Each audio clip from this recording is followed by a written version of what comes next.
What's up, everybody? As you may know, we just had the 2024 Eclipse Campout hosted by the Return to the Land Private Membership Association here in northern Arkansas at our first group land buy property. And it was a pretty fun event. We had a lot of people in attendance. The sign-up roster, last I checked, like right before the event, was around 55 adults and 23 children. I don't know how many came exactly. It was somewhere around there at the height of the attendance during the first part of the week. So there was a lot of people there, and it was great. It was a lot of fun. There was a lot of families, just kids running around everywhere. There was multiple dogs. It was great for my puppy because, you know, he's young and he's like 10, 11 weeks old, something like that, and he needs to socialize. So he just was playing with tons of people all day long every day, and he was also so tired for the entire event. He actually slept at night, which is nice because otherwise he would just whine at night instead of sleeping. So yeah, that was great. We had some cool little talks and workshops. I gave a talk about the group land buy process and the LLC and the PMA and stuff like that, and people liked it. It was great. We had a talent show. People played some great music. We had some piano, some French horns, some flute, some dance stuff, and various other things. So it was just your typical wholesome family camp out. It was great. And people talked a lot about, you know, what they want to do in the future, buying land. Obviously, buying land is an important focus of a lot of people there, or people who already have land sometimes prefer to have land with community and people, like-minded people around them, rather than just having land in the rural area when all your neighbors are like Trump-tard QAnon boomers who supported the COVID vaccine type stuff. So, yeah, you can go out to a rural area, buy land, and be homesteading and still be surrounded by NPCs, unfortunately. So that's why some people are like, well, it's one thing to do this by yourself, it's another thing to do this where there's a whole bunch of other people that are similar to you. So that's kind of cool. So yeah, we got a lot of work done too. We didn't quite get the work on the foundation of the community longhouse that we wanted to, because the excavator who was supposed to dig the trench, he kind of skedaddled right before the event started, so he didn't get to doing that. So we just started digging the trench with the tractor, a much smaller tractor. We got a lot of that done, and brought the rebar there, brought a whole bunch of rocks up to start building the stone wall, and we put a gate in the front of the property and various other things we did.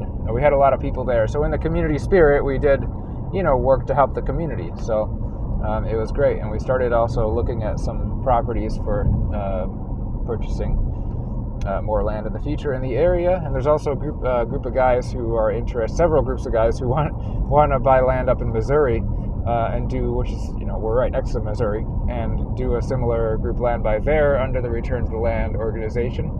And so that's kind of cool.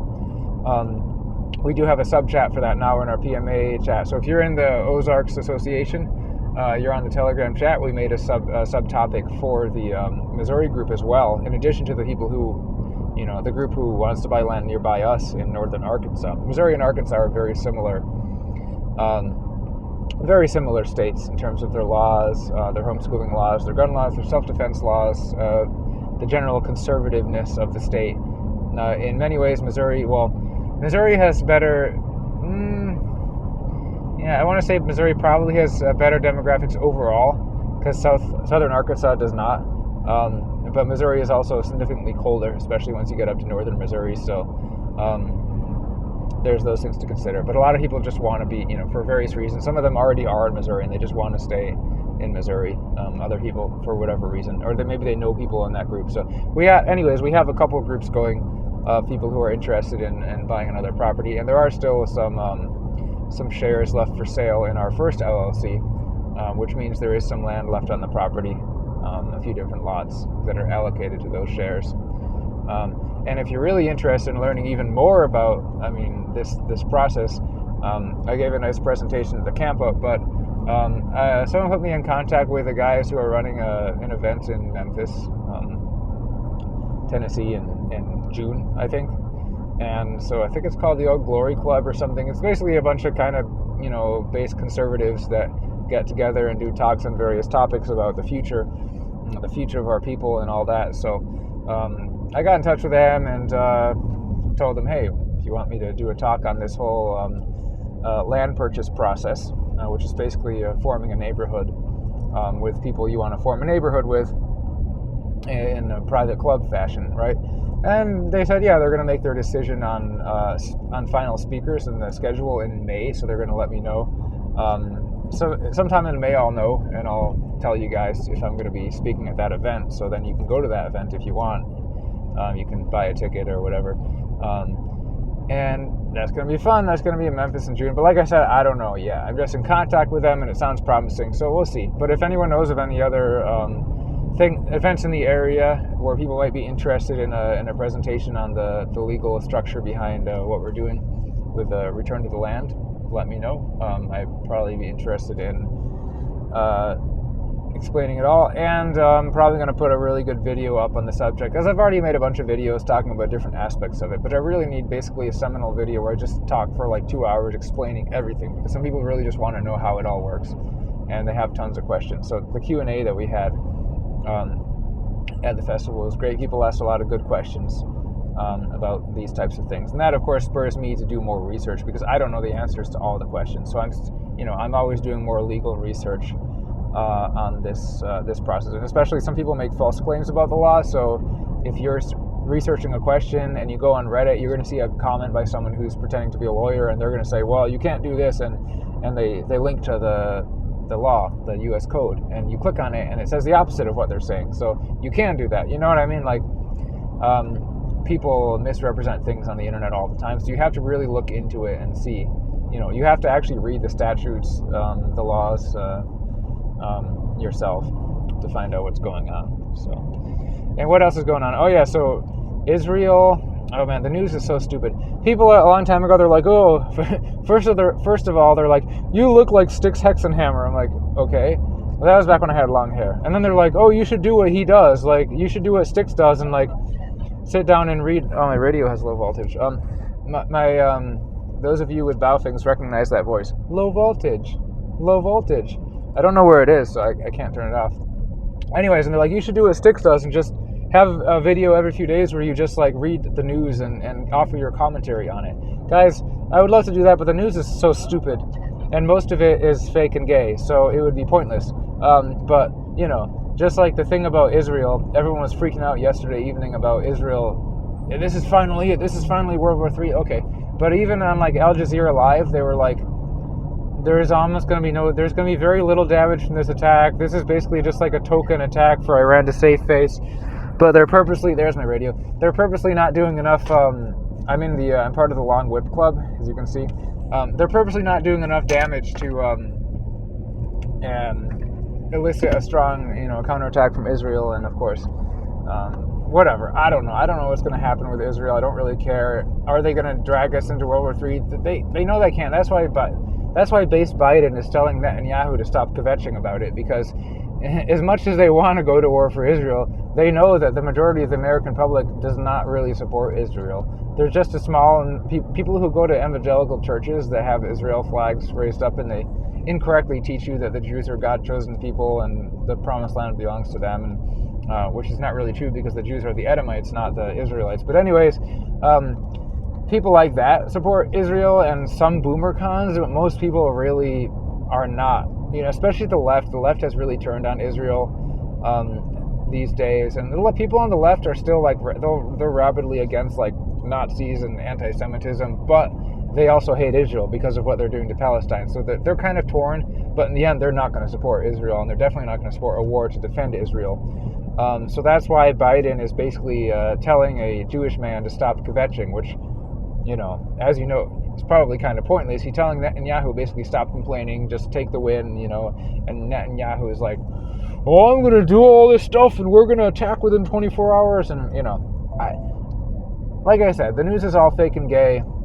Yesterday evening, it was as if they were starting World War III. Bitcoin tanked 10,000, which is why Bitcoin is stupid, because now, okay, if you have Bitcoin, you should definitely keep having some, because it can go up in value, and Bitcoin only protects your assets and it doesn't behave like a risk. It doesn't behave like a risk protection asset. It doesn't behave like gold and silver. When there's like some geopolitical risk that crops up, Bitcoin dumps.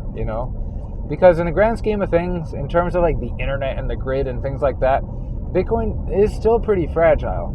Now I know there's theoretically, if all the computers in the world were destroyed except for one, and that had the blockchain on it, Bitcoin could continue to exist. That's true on a technical level, but that's besides the point. It wouldn't have any value in that situation. It would fluctuate all over the place, and it would just dump down to a few cents because everyone would be dead. You know what I mean? It's kind of pointless to pontificate on how resilient the Bitcoin blockchain is, when what is in the end really important is, does Bitcoin actually protect your value, right? Compared to other things like gold and silver, does it protect your assets, your liquid savings, basically? Because otherwise, you have to dump all your savings into things like land and guns, which is great, but they're not, land, which is not as liquid. So anyways, and I know gold and silver is not that, but yet you can go to a local coin shop and sell it any day. What am I trying to say? Basically, Bitcoin is cool, but it's not going to save the world like the libertarians think. I think long term, like I said, anytime that there's some like geopolitical thing like the Iran-Israel thing yesterday, Bitcoin just dumps down like $8,000 like right away and recovers half of that, sure, but it does not behave like gold and silver would during those types of events. Speaking of which, gold and silver have gone up like 20-25% in the past week or so. It was insane watching them jump up, especially gold, which was just hitting all-time highs. Silver still has yet to reach its previous all-time high of around $50. But definitely you should have been accumulating physical gold and silver, because I've been telling you to for the last 10 years on my YouTube channel. But if you haven't, start.